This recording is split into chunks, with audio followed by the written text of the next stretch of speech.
জয় ঠাকুর শ্রীরামকৃষ্ণদেব। সবাইকে নমস্কার।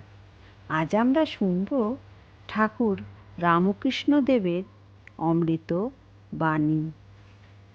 ঠাকুর বলতেন, যতদূর পারা যায় সকলের সঙ্গে সদ্ভাব রাখতে হয়।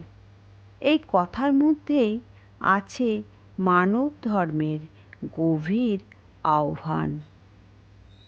আজ পবিত্র রাখি পূর্ণিমা। রাখি পূর্ণিমা কেবল দাদা, ভাই আর বোনের বন্ধনের উৎসব নয়। এটি ভালোবাসা, ভ্রাতৃত্ব ও সহানুভূতির প্রতীক। থাকতে পারে আমাদের মতের অমিল, পথের পার্থক্য, তবুও সদ্ভাব হারালে মানুষ হারায় তার মনুষ্যত্ব।